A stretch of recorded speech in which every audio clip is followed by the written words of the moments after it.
오늘은 신앙의 전수라는 제목으로 하나님 말씀을 준비했습니다. 부모는 늘 자녀들을 보지요. 부모의 눈은 언제나 자녀들, 우리 아이들을 향합니다. 자녀들의 일거수일투족에 시선이 꽂힙니다.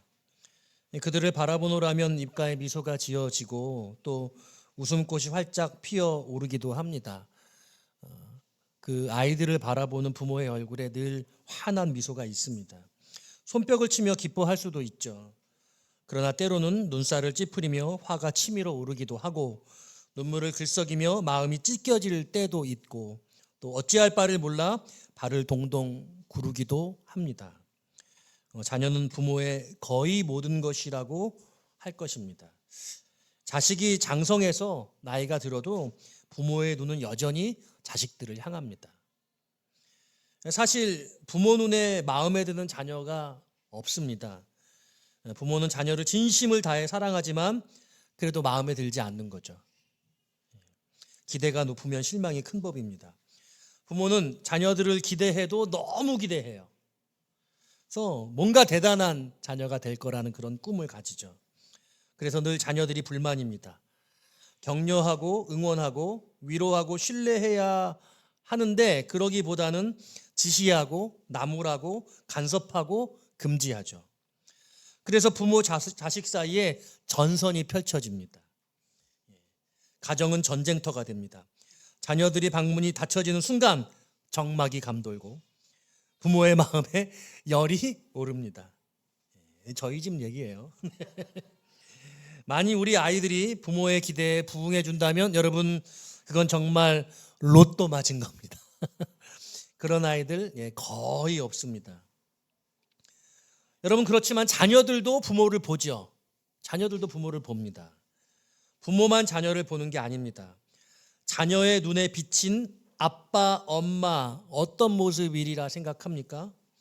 설마 자녀에게 존경과 신뢰를 받고 싶은 것이라면 여러분 꿈 깨십시오. 목사인 저는 딸에게 그리 멋지고 존경스럽지 못합니다.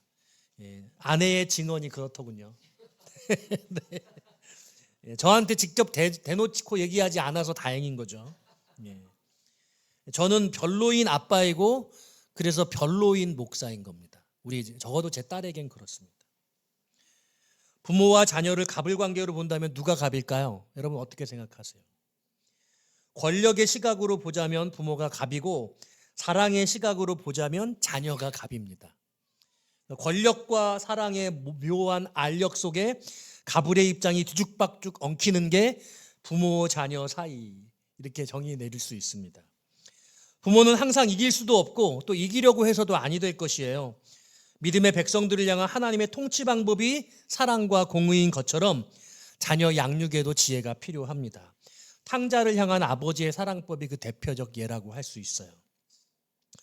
부모가 자녀를 바라볼 때 무엇 하나 아쉬움 없이 최고의 만족스러운 눈으로 그 부모를 볼 수 있다면 얼마나 좋겠습니까? 또 자녀가 부모를 볼 때 무한의 존경과 애정으로 그 부모를 바라본다면 얼마나 행복할까요? 그러나 사랑하는 여러분들이요, 꿈을 깨십시오. 세상에 그런 자녀, 세상에 그런 부모는 없습니다. 우리 모두는 완벽한 부모도 완벽한 자녀도 될 수 없습니다. 우리는 그런 존재가 아님을 이미 스스로 알고 있어요. 우리는 그 자신의 불완전성은 이해하면서 그럼에도 불구하고 이상하게 서로를 향해서는 완전하기를 기대하는 것이죠. 오히려 부족하지만 존경해 주고 흠이 많음에도 불구하고 사랑하고 신뢰하는 것, 그것이 부모이고 그게 자식이어야 하는 것이 아닐까요? 시간이 흐르면 자녀들은 더 이상 부모를 바라보지 않을 것입니다.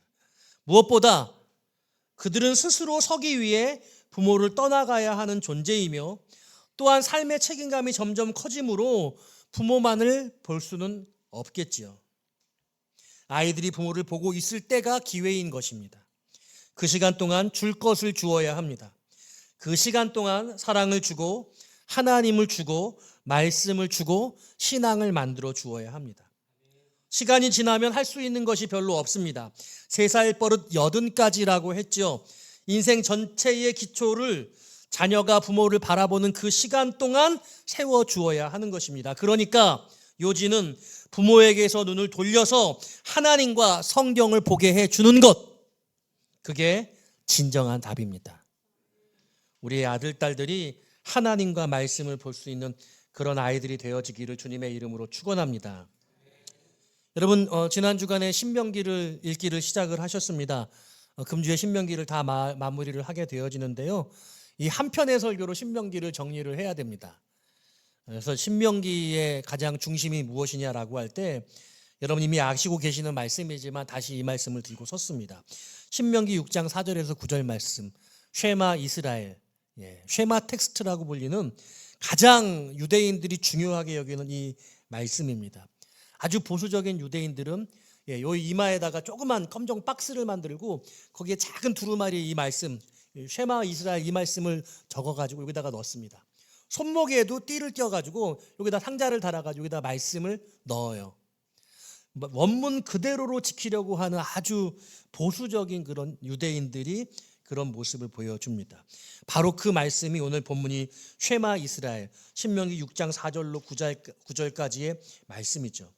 이 신명기는 모세의 유언이에요.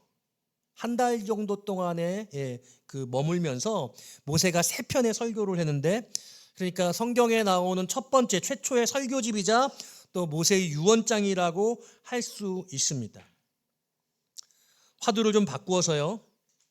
전 세계가 그리고 대한민국이 그리고 한국 교회가 대단한 위기에 직면해 있습니다. 이 말씀은 저와 여러분들을 침통하게 하려고 하는 것이 아니라 바랄 수 없는 중에 바란다는 하나님을 향한 소망에 대한 이야기를 하는 것임을 기억하시며 말씀을 듣기를 바라는데요. 인류가 직면한 가장 큰 문제는 지구 환경의 문제이죠. 2024년에 지금 상반기가 진행되고 있는데 지구 온도가 이미 평균 1.5도를 지나갔다고 그렇게 이야기하는 보도를 제가 들었습니다. 대한민국이 맞닥뜨린 문제는 치명적인 인구 감소의 문제가 있습니다. 1970년이 100만 명이 넘게 출생을 했어요. 제가 이번에 다시 자료를 봤더니 1960년생이 가장 많이 태어났더군요. 108만 명이 태어났더군요. 2000년생이 50만 명 시대가 되어졌어요. 2002년생이 50만 명이 깨진 시대가 됐거든요. 그리고 2023년 작년에 23만 5,039명이 출생을 했습니다. 25만 명대가 2022년에 깨졌습니다. 그러니까 여러분 100만 명에서 50만 명에서 25만 명, 지금 제 세대보다 현재 태어나는 세대는 4분의 1이 되어진 거예요. 50년만 지나면 대한민국은 1000만 명의 시대가 될 거예요. 그냥 인구학적으로, 인구사회학적으로 그렇게 이미 결정된 겁니다. 어디서 엄청나게 많은 외국인들 이주자가 생기지 않으면 대한민국은 그렇게 됩니다. 통일이 되지 않으면 이것은 확정된 겁니다. 더더군다나 한국교회가 맞닥뜨린 문제는 치명적 인구 감소의 문제에다가 다음 세대의 신앙의 유전이 일어나지 않아서 아주 자녀들이 신앙생활을 하는 게 희소하다는 거예요. 이렇게 앉아가지고 다 예배를 드리는 척 하는데 대학교 가는과 동시에 신앙을 저버리고 자기 마음대로 산다는 거예요. 3% 대학생들 중에. 그러니까 여기 우리 아이들 정말 이렇게 앉아있기는 한데 진짜인지 가짜인지 잘 알 수가 없어요. 너희들 욕하는 거 아니야. 오해하지 말기를 바라요. 이런 상황 속에 저는 오늘 신앙의 전수에 대한 말씀을 나누려고 하는 거예요. 신명기는 이제 모세가 인생의 마지막 순간에 광야 세대들을 놓고 이야기를 전해주는데 어떻게 신앙의 전수를 해야 할 것인지 가나안 땅에 들어갔을 때 마지막 유언을 하고 있는 내용이라고 할 수 있습니다. 오늘 저는 이 본문을 가지고 3가지 하나님의 은혜를 나누려고 하는데요. 첫 번째 메시지는 본문을 있는 그대로 잘 살펴보는 것인데 따라합시다. 신앙 전수의 5대 강령. 오늘 본문에는 5대 강령이 등장하고 있어요. 수러 부분을 보면 정확하게 알 수 있는데요. 4절부터 9절까지의 말씀 중에 동사를 찾는 겁니다. 첫 번째 강령은 5절 말씀에 사랑하라라는 게 첫 번째 강령이에요. 두 번째 강령은 6절 말씀에 마음에 새기고, 새기라. 저는 이 말씀을 조금 더 쉽게 암송하라라고 그렇게 표현하고 싶어요. 세 번째는 7절 말씀에 부지런히 가르치며 가르치라. 이게 세 번째 강령이고요. 또 7절 말씀 마지막 부분에 말씀을 강론할 것이며 강론하라가 네 번째 강령이고, 그리고 9절 말씀에 기록할지니라 기록하라, 이게 다섯 번째 강령이에요. 쉐마 이스라엘은 5대 강령으로 나누어져 있어요. 사랑하라, 암송하라, 가르치라, 강론하라, 기록하라. 좀 더 구체적으로 살펴보면은요, 자, 사랑하라라고 할 때 그 대상이 누구냐? 5절은 이렇게 말하죠. 내 하나님 여호와를 사랑하라. 사랑의 대상은 하나님입니다. 신앙의 전수에 있어서 가장 본질이 무엇이냐? 먼저 신앙을 전수해주는 이 자신이 하나님을 사랑하는 것이라고 말하고 있어요. 근데 어떻게 사랑할 것이냐? 마음을 다하고 뜻을 다하고 힘을 다하여 사랑하라라고 말해요. 다시 말하면 하나님 사랑이 최고의 사랑이고 가장 우선하는 사랑, 그 어떤 것과도 비교할 수 없는 최고의 사랑, 1순위의 사랑일 수 있어야 한다. 이번에 다세연 연합수련회 하는데 우리 학생 하나가 최고의 사랑, 하나님을 첫 번째로 사랑하겠다, 이런 고백을 했어요. 너무 멋있는 고백이에요. 여러분, 우리는 하나님을 첫 번째로 최고로 사랑하나요? 우리는 사랑하는 게 참 많잖아요. 사랑하는 게 많은데 원칙적으로는 하나님을 최고로 사랑해. 이론으로는 최고로 사랑해. 근데 삶의 순간순간은 잠깐 하나님이 내려갔다가, 다른 게 잠깐 먼저 앞서갔다가, 잠깐 내려갔다가 올라가고, 또 잠깐 내려갔다가 올라가고, 이러면서 하나님이 잠깐 순위 밖에 갔다가 들어왔다 나갔다 하죠. 언제나 이론적으로는 항상 1등이야. 근데 실질적으로는 1등이냐? 최고의 사랑이냐? 마음을 다하고 뜻을 다하고 그리고 힘을 다해서 지정의에 온 삶으로 하나님을 사랑해내는 것, 이게 첫 번째 강령이라고 말하고 있어요. 두 번째가 마음에 새기고 절 암송하라라고 말했는데요. 시편 1편은 이렇게 말하잖아요. 복이 무엇이냐? 하나님의 말씀을 주야로 묵상하는 것이 복이다. 우리가 갖고 있는 복의 개념과 성경이 말하고는 복의 개념은 좀 달라서 하나님의 말씀을 아침 저녁으로 늘 묵상하는 게 가장 큰 복이라고 말을 하고 있어요. 근데 오늘 이 쉐마 이스라엘 이 말씀도 하나님의 말씀을 마음에 새기는 것이래요. 여러분, 살아가면서 생활 속에서 하나님 말씀 떠오를 때 있으세요? 아침에 일어났을 때 하나님 말씀 떠오르세요? 잠자리를 때 하나님 말씀 떠오르세요? 식사 시간에 하나님 말씀 떠오르세요? 삶의 순간순간 어떤 상황 속에 떠오르세요? 말씀이? 우리 하나님 말씀 떠오를 때 별로 없잖아. 하나님 어떻게 해야 되죠? 땡 물음표가 설 때 그때 그 물음표에 대한 하나님의 말씀이 탁 떠올라야 돼요. 근데 그 말씀이 어떤 것인지 모르겠어. 인생의 해답은 하나님의 말씀에 있다고 우리 이론적으로는 다 알고 있는데, 인생의 문제에 어떻게 하나님 말씀하시고 있는지 그 말씀을 물어봐야 되고 생각해야 되고 떠올릴 수 있었는데 떠올리지가 않아요. 저는 그게 하나님 말씀을 암송하지 않기 때문이라고 아주 쉽게 가장 단정적으로 말하고 싶어요. 우리가 하나님 말씀을 너무 많이 몰라. 아는 것 같지만 모르는 거예요. 설교 시간에만, 성경을 읽을 때만 생각하고 내려놓고 하루 종일은 다른 생각하면서 사는 거죠. 그런데 하나님은 마음에 새겨라, 암송해야 한다, 이렇게 말씀하고 있어요. 이스라엘 백성들은 12세가 되기 전에 모세오경을 다 암송한다고 그랬죠. 레위기를 제일 먼저 배워서 암송한다고 제가 그런 말씀을 드렸습니다. 세 번째 강령은요, 가르치라라고 말합니다. 네 번째 강령은 강론하라 이렇게 말하는데요. 가르치는 것과 강론하는 것이 같은 것 같지만 달라요. 왜 어떻게 다르냐라고 할 때 그 내용 속에 가르치는 것에서는 대상을 이야기하고 있어요. 뭐라고 이야기하냐면 자녀에게 가르치라 이렇게 얘기하고 있어요. 강론하라 할 때는 말씀을 강론하라 이렇게 말하고 있습니다. 그러니까 여러분, 우리는 많이 가르쳐요. 많이 가르친다니까. 근데 뭘 가르쳐요? 누구한테 가르쳐요? 우리 자녀 말고 다른 데 가서 가르쳐.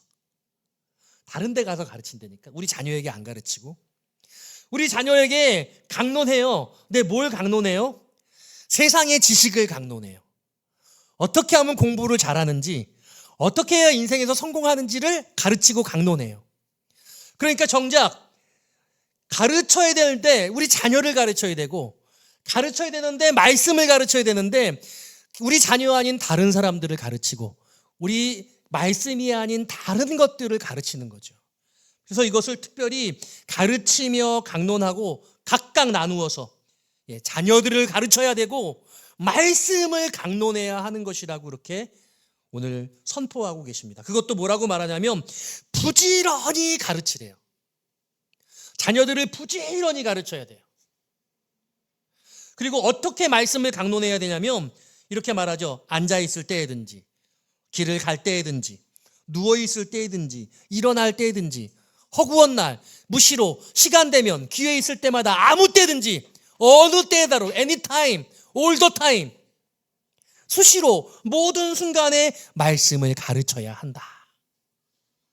이렇게 말씀하고 있어요. 그리고 맨 마지막 정점으로 기록하라 이렇게 말하고 있어요. 손목에 메어 기호를 삼고 미간에 붙여 표를 삼고. 자, 여러분 보세요. 내 미간에 붙이면 내가 볼 수 있어요, 없어요? 볼 수 없죠. 여러분 동양화 이렇게 하실 때 이렇게 여기다 붙이고 서로 보면서 그런 거 하잖아요. 네, 뭐 게임 같은 거 보면 여기에 붙이면 나 보는 게 아니라 상대방이 보는 거예요. 다른 사람이 여러분들을 볼 때 하나님의 말씀을 떠올리게 만들라는 거예요. 여기 손목에 붙이는 건 내가 보는 겁니다. 내가 보는 거예요. 손목시계 차듯이. 여러분 대문 앞에 붙이래요. 집 문설주에 바깥 문에 기록해. 오가면서 보는 것뿐만 아니라 모든 사람들이 그 가정을 볼 때 저 집은 예수 믿는 가정이에요. 저 가정 가운데 하나님의 말씀이 있어. 이렇게 보게 해주라는 거. 이게 맨 마지막 정점을 찍어요. 사랑하라, 암송하라, 가르치라, 강론하라, 기록하라. 이게 이 쉐마 이스라엘의 신앙전수의 5대 강령입니다. 여러분 반드시 여러분 마음속에 이것을 기억하시기를 바라요. 근데 사랑하는 여러분, 오늘 하나님께서 여러분들에게 준 두 번째 메시지는 이 본문의 말씀을 주시면서 이렇게 묻고 있어요. 따라할까요? 나는 누구냐? 나는 도대체 누구냐? 다른 말로는 너는 누구냐? 이렇게 말하고 있어요. 자, 왜 이런 이야기가 있느냐? 오늘 본문에 제일 많이 나오는 단어가 뭐냐면 너예요. 너. 보세요. 5절부터 9절까지 너는 마음을 다하고 뜻을 다하고 힘을 다하여 내 하나님 여호와를 사랑하라. 오늘 내가 네게 명하는 이 말씀을 너는 마음에 새기고 내 자녀에게 부지런히 가르치며 8절 가서 너는 또 그것을 내 손목에 모 기호를 삼으며 내 미간에 붙여 표를 삼고 또 내 집 문설주와 바깥문에 기록할지니라. 5절에 너라는 단어가 9차례 등장합니다. 여러분 글을 쓰는 문학을 하는 사람들이요 이렇게 똑같은 단어를 여러 번 반복하지 않아요. 그런 경우엔 다른 단어로 대체하거나 생략하거나 문장을 아름답게 하기 위해서 더 다른 방식으로 대처를 하고 있는데 오늘 하나님의 말씀이 굳이 너라는 단어를 9번이나 등장하고 있는 것은 왜 그럴까요? 네가 중요하다는 거예요. 네가 중요하다는 거예요. 그럼 여기 이 본문 속에 등장하는 네가 누구냐? 이스라엘의 세 세대를 이해해야 돼요. 이스라엘의 첫 번째, 본문과 연관된 첫 번째 세대는 애굽 세대입니다. 애굽에서 태어나고 자라서 종살이하다 애굽의 10가지 재앙을 다 경험하고 하나님의 장자 죽음의 재앙을 통해서 유월절을 지키면서 건너와서 홍해를 건너온 그 애굽 세대, 이게 1세대입니다. 그리고 두 번째 세대가 광야 세대, 모두 광야에서 태어났어요. 그리고 광야의 삶을 살았습니다. 3세대는 어떤 세대예요? 이 광야 세대가 가나안 땅에 들어가서 가나안 땅에서 태어나서 자란 세대, 이게 3세대예요. 여러분 우리는 지금 저는 X세대보다는 좀 더 나이가 많기도 한 것 같고 요즘은 Z세대를 떠나서 알파 세대에서 잘파 세대까지 갔잖아요. 3류. 내가요? 왜요? 또 뭐죠 하나는? 아무튼 갑자기 이런 말씀을 드리게 되는데 세대가 너무 달라요. 세대마다 특성이 달라요. 요즘 젊은이들은 시킨다고 안 해요. 설명을 해주고 납득이 되고 동의가 돼야 그게 가능하거든요. 제가 여러분들에게도 어떤 일들을 그냥 시키면 의아해 하시더라고요. 저는 까라면 까는 세대거든요. 그래서 저는 그냥 말하면 그냥 들어오는 게 좋거든요. 근데 여러분들은 안 그렇잖아요. 여러분들은 이해해야 되잖아요. 설명이 돼야 되잖아. 여러분 저를 좀 이해해 주세요. 죄송해요. 그러니까 여러분 지금 이 말씀을 듣고 있는 세대는 어떤 세대냐면 2세대 광야 세대거든요. 지금 이 상황은 애굽 세대는 다 죽었어. 그리고 광야 세대만 남았어. 자, 생각해 보세요. 사사기 2장 7절에 보니까 이렇게 말씀이 나와요. 백성이 여호수아가 사는 날 동안에 여호수아 뒤에 생존한 장로들 곧 여호와께서 이스라엘을 위하여 행하신 모든 큰일을 본 자들이 사는 날 동안에 여호와를 섬기며 여호수아를 섬기던 장로들이 사는 동안에는 다 하나님을 섬겼어요. 그런데 그 후에 일어난 다른 세대는 여호와를 알지 못하여, 제가 말한 3세대는 이 세대예요. 하나님을 모르는 세대. 가나안에 태어나서 가나안의 문화를 접해가지고 하나님이 뭐야? 하나님이 누구야? 그게 뭔데? 이렇게 말하는 세대라는 거예요. 그러면 오늘 이 신명기의 말씀을 받은 이 광야 세대는요, 이 말씀을 받기는 받았지만 그 가나안 땅에 들어가서 자녀들을 양육하고 가르칠 때 그 다음 세대들이 신앙 정수에 성공을 했어요? 실패했어요? 실패했어요. 실패한 거예요. 어쩜 우리들의 마음하고 비슷해. 착잡한 마음. 실패한 거예요.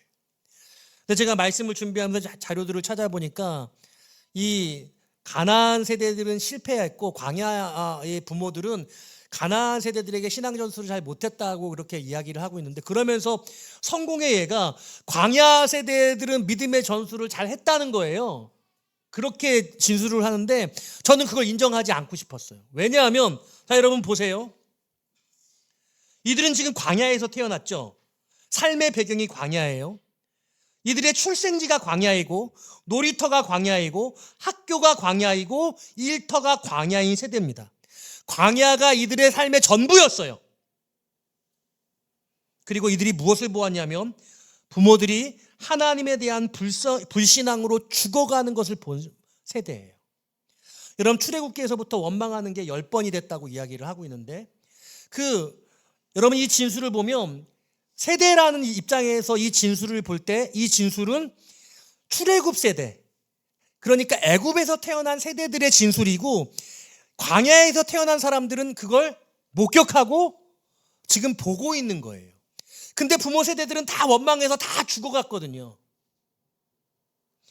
그러니까 여러분 부모들을 통해서 신앙의 전수가 잘 됐다고 한다면 이렇게 말할 수 있어요. 반면교사된 거예요.